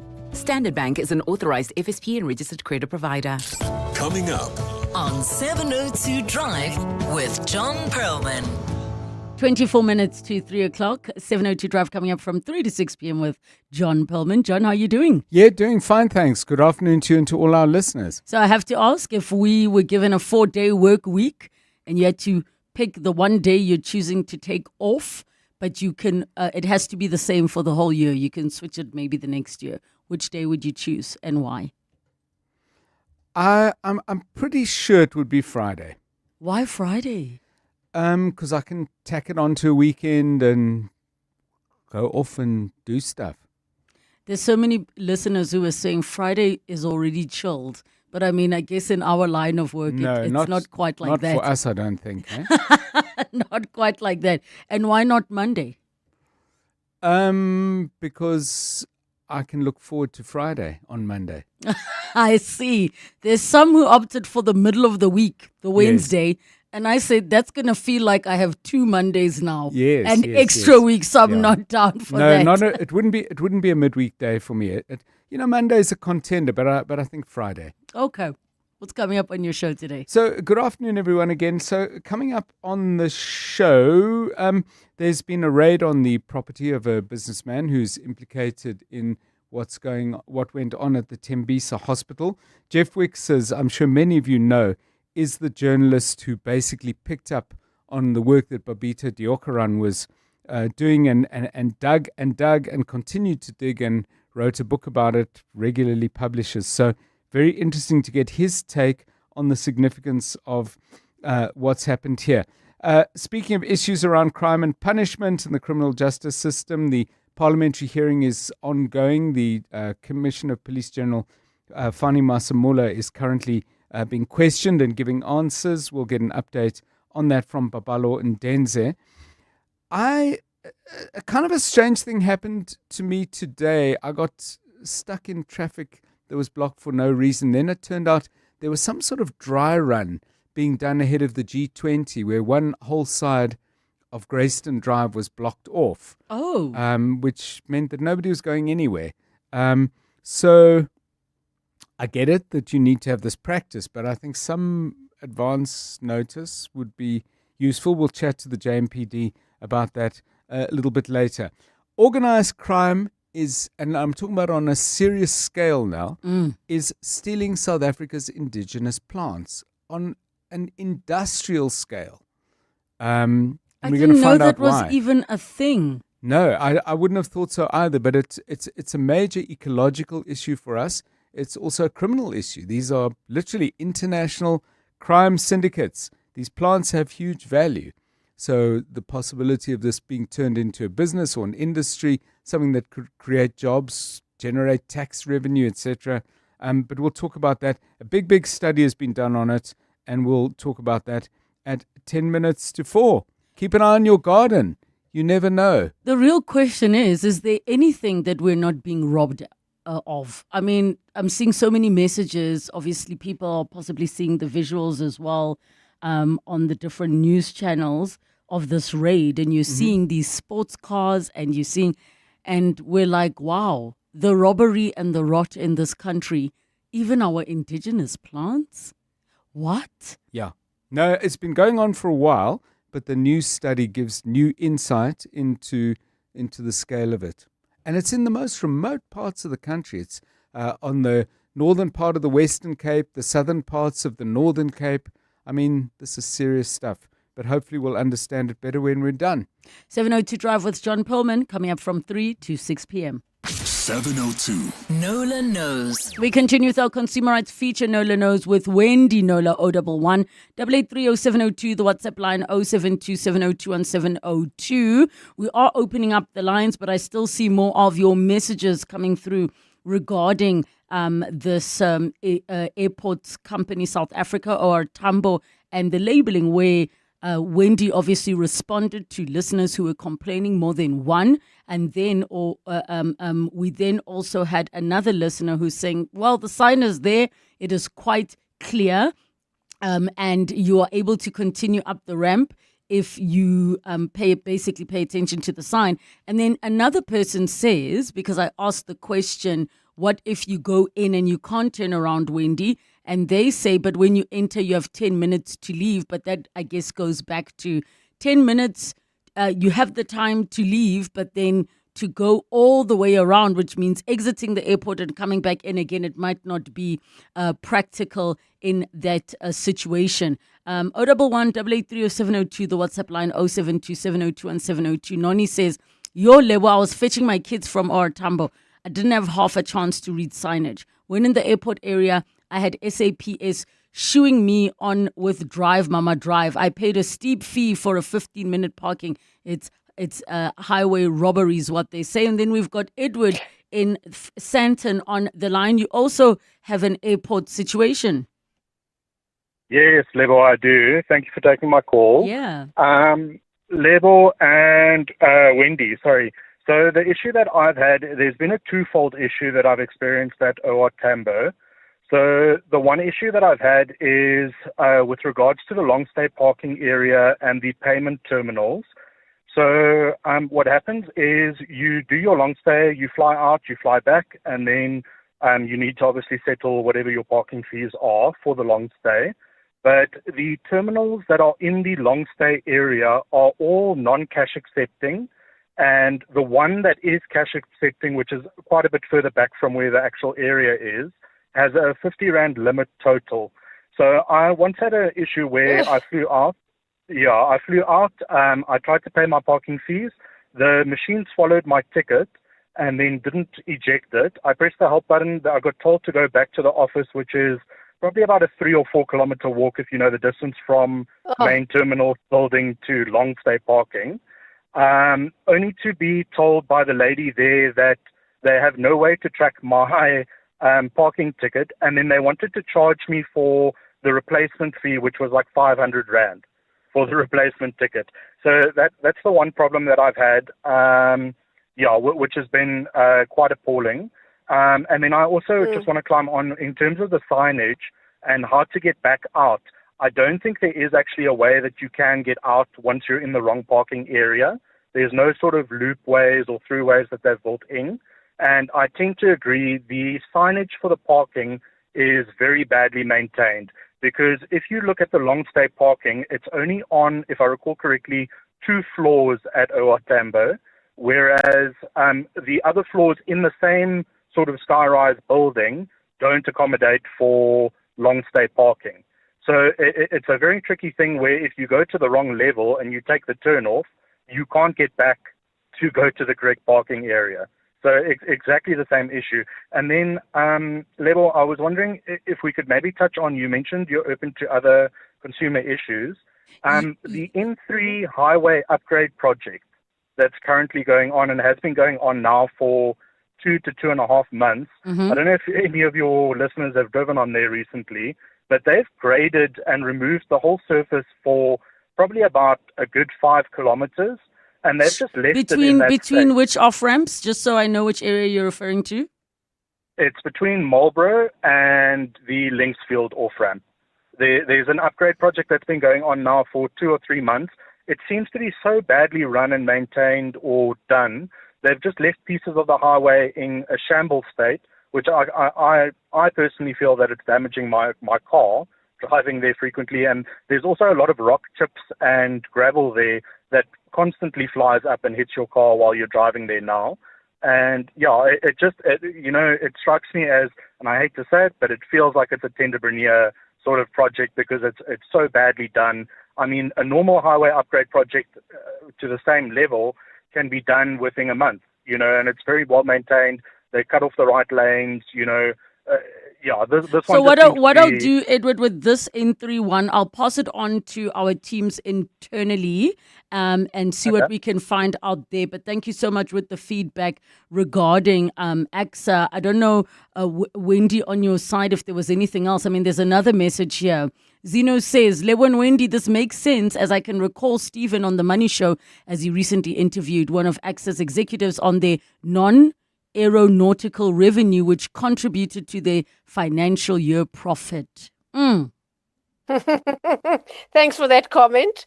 Yeah, I mean, as I say, it's a lot to put on someone who makes a split-second mistake with their son, possibly in the dark, early morning, rush people up, on your bumper, fast, and then you're in for even just one day or part of one day, you're in for a four-figure sum. I really think that they could do more if they wanted to. Okay, and I really think they could do more. We've got some voice notes as well around this, Wendy, before we quickly take another break. Guys, on the topic of the airport parking, I frequent the airport a lot, many times, multiple times a week sometimes, to drop people off, pick people up, park clients' vehicles there. The one person that sent a voice note is very correct. The signage is very clear. There is options for having your car sleep over with private companies on the top level. If people complain about three-figure parking tickets, it's really their own fault. There are places to park where it's not so bad, and there are places where you can just do short-term parking. It's really all over the place. Relebogile and Wendy, last time when I was flying to Cape Town, my son dropped me at the airport. He parked there, I think it's the second floor, and we realized that, we're not supposed to be parked here. When he left, he had to pay 180 rands, and I mean, it was just a 10-minute parking because he just dropped me off at the inside, and then he left because he was going to work. He had to pay 180. It's a rip-off. That profit they made this year, it's a rip-off from the parking. Not that they did a good job. That's Veronica from Straight View. Hi, Relebogile and Wendy. That level 2 of airport parking. Yeah, we experienced that with my husband last year, January. We were on that level, and those guys with reflectors, they didn't even tell us, and we were going to Australia for 2 weeks. When we came back, I'm in the car waiting for my husband to go and pay the ticket. He was gone for a long time. When he comes back, we were owing 16,000. Yeah. And we had to pay, but we negotiated and negotiated. I think we spent close to 2 hours trying to negotiate because we didn't see any sign. Nobody told us anything. And ultimately we managed to get out. Yeah. Okay. Yo. And just one more very, very quickly. I'm going to be in trouble with Abel.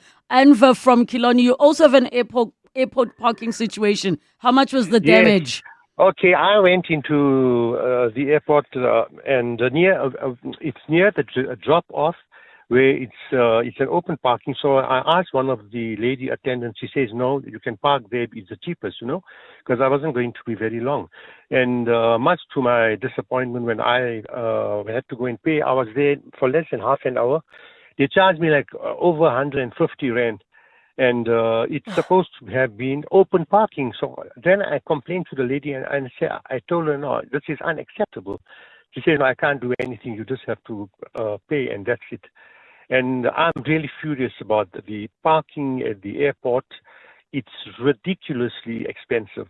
It's exorbitant. Every time I go there, I try to look for a parking in one of the areas where it's cheap, but it just doesn't happen. Every time you have to pay like 80 rand, 100 rand, 120 rand, and we're not even there for a long time. Yo. Because it's a rip-off. It's a rip-off. And I'm gonna have to leave it there, and I see the lines are going crazy, Wendy. Ibrahim, I see you. We're gonna take a break. Breathe in, insurance. Breathe out, pineapple. In, insurance. Breathe out, pineapple. Again. In, insurance. Out, pineapple. Again and again. Pineapple FSP 48650 is underwritten by Omart Insure Limited, a licensed non-life insurer and authorized FSP. James, congrats on the babies. Yeah, thanks. It's a wild ride. You're a new dad, 2 babies, 0 sleep, and 1 car that apparently couldn't cope. Yeah, the hatchback was my baby, but it just didn't have enough space for my 2 new babies. And are you happy with the price when you sold to We Buy Cars? Very. We've even got some extra cash to splurge on one of those fancy prams that you basically need a license for. Good luck, James. We Buy Cars.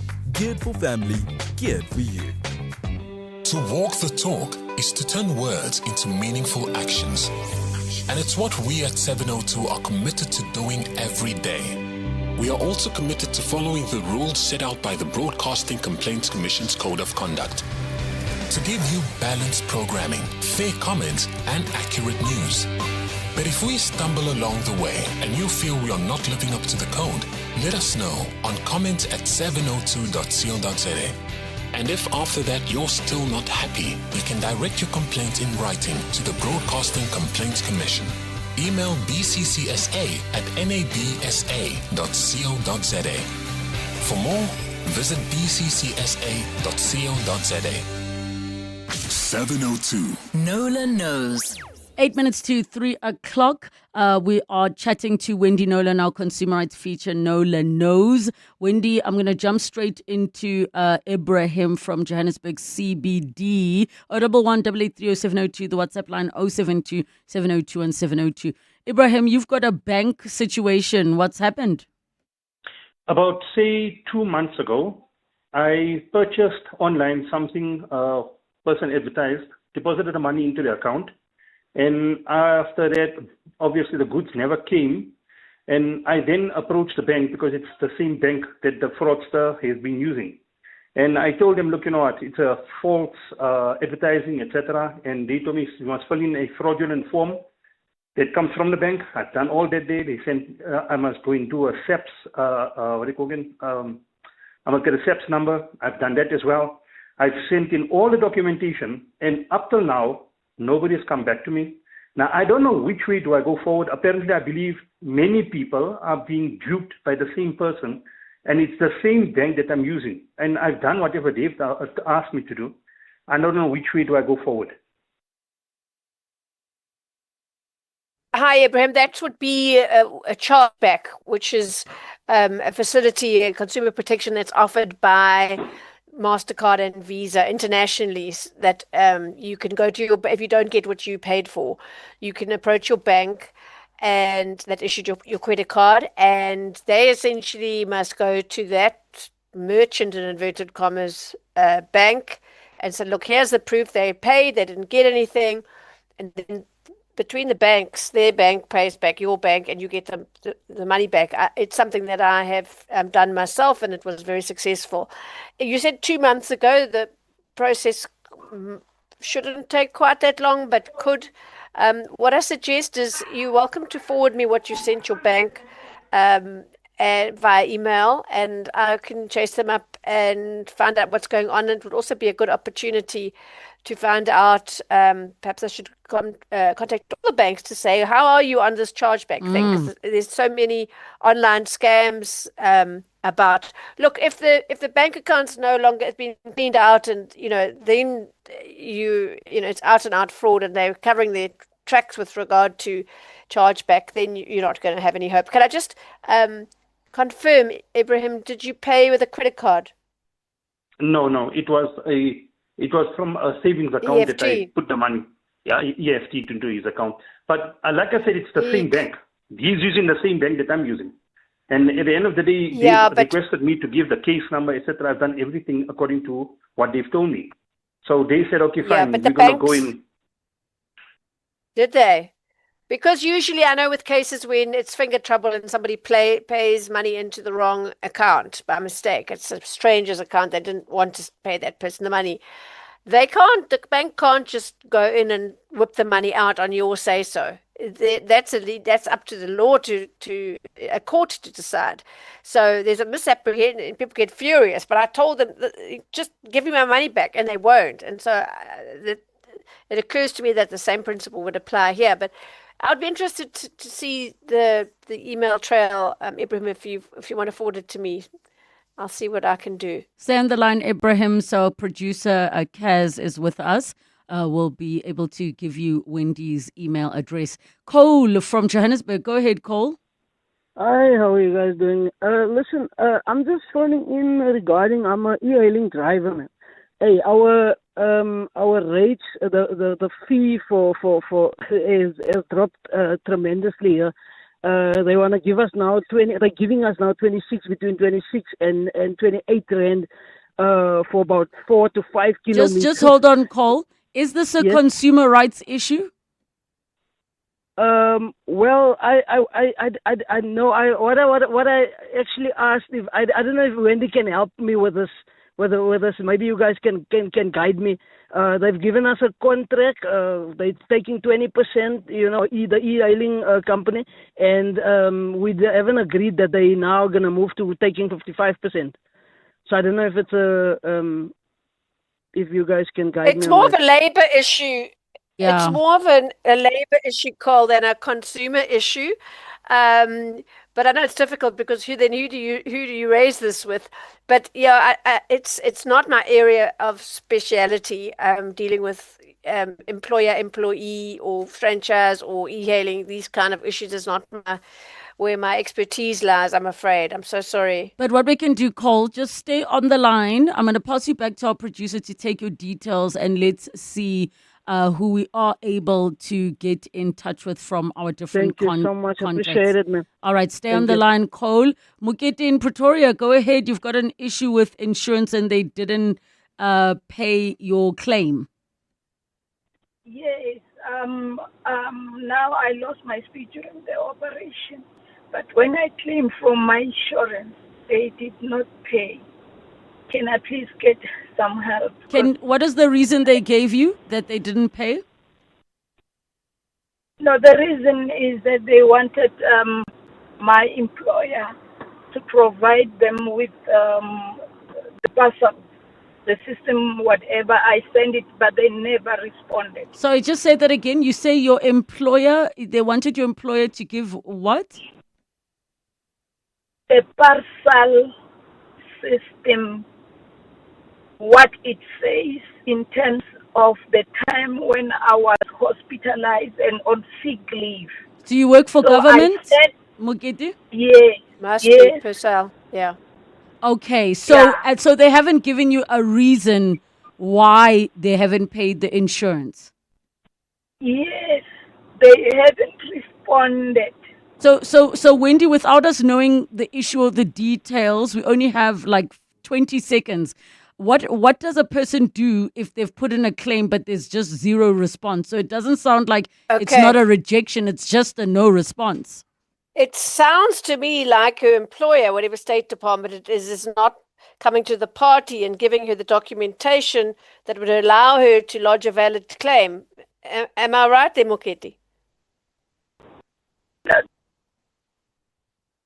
Then my employer took quite a long time to send me the parcel pictures to send to the insurance, but I sent every time they will ask this document, ask this document, but they do nothing. They don't respond. All right. You can go to the National Financial Ombud Scheme, NFO, or let me have a try first. Send me what you have, Moketi, and I'll take a look. Sometimes they just need a little jab to say you need to get back to this client of yours. So let's let me do have this. a go. Mugiti, stay on the line. We'll give you Wendy's emails. Unfortunately, we've run out of time. In a world where everything is instant, some things are worth slowing down for.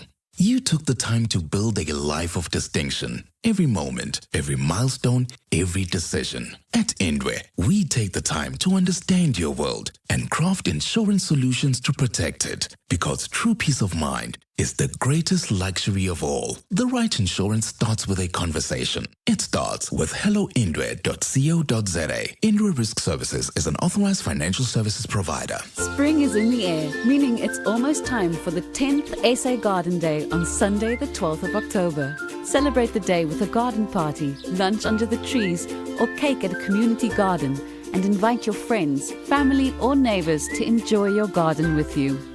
Visit gardenday.co.za for inspiration and share pictures of your celebration on social media with #GardenDaySA.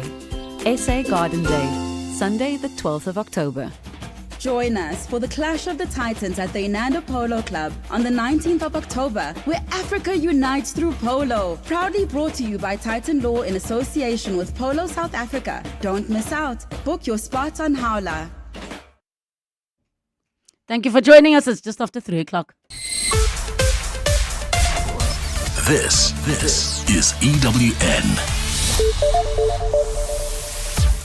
A police operation is underway at Shadrach Sibiya's home in Centurion, and the SIU seizes luxury assets at tender tycoon Hangwani Maumela's home.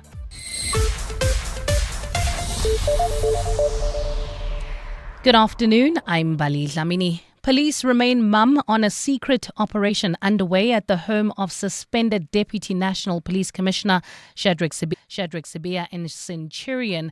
Dozens of highly specialized operatives from the National Intervention Unit, Special Task Force and Crime Intelligence are currently inside Sibiya's home, locked behind high walls.